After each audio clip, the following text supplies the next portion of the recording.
Bonjour. Cette histoire est pour le sabbat du 20 avril. Le titre, Adieu au passé. Dans les rues animées de Tachkent, en Ouzbékistan, la vie de Vlad était autrefois un tourbillon d'argent et d'excès. Au début des années 1990, alors que l'Union soviétique s'effondre, Vlad saisit les opportunités, dirigeant une usine de beurre prospère le jour et orchestrant des parties de poker clandestines la nuit. Avec sa femme Marina à ses côtés, ils ont amassé des richesses, acquérant de nombreux appartements au cœur de la capitale. Mais le destin a pris un tournant brutal lorsque les transactions illicites de Vlad l'ont rattrapé, l'ont conduit en prison et ont éloigné Marina. Dans la désolation de sa détention, Vlad se tourne pour la première fois vers une puissance supérieure, négociant avec Dieu dans un moment de désespoir. Libéré de prison grâce à une amnistie inattendue, Vlad a perdu de vue son engagement envers la divinité et a repris sa quête de richesse. Il s'est remarié et s'est aventuré en Corée du Sud pour y travailler, mais il s'est vite retrouvé en Ouzbékistan, où une rencontre fortuite avec la foi a redéfini ses priorités.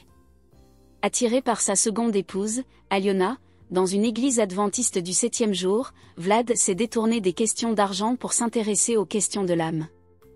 En 3 ans, il s'est converti au christianisme, remettant son cœur à Jésus et abandonnant son ancienne vie matérialiste.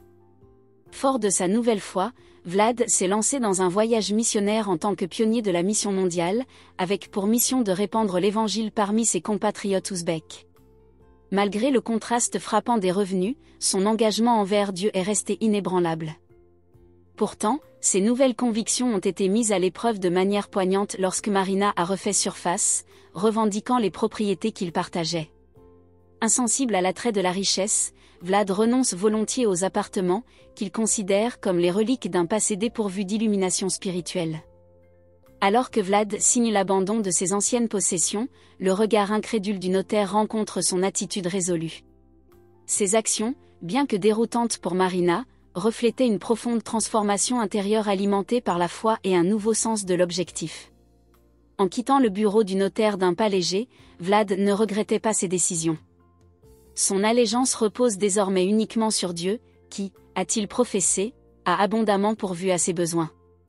Vlad a déclaré dans une interview que son amour pour l'argent appartenait au passé. Aujourd'hui, il aime Dieu et aime le partager avec les autres. Dieu pourvoit à tous mes besoins, a-t-il déclaré. Une partie de l'offrande du 13e sabbat de ce trimestre permettra d'ouvrir la première école élémentaire adventiste du 7e jour à Tachkent, en Ouzbékistan. Merci de prévoir une offrande généreuse le 29 juin.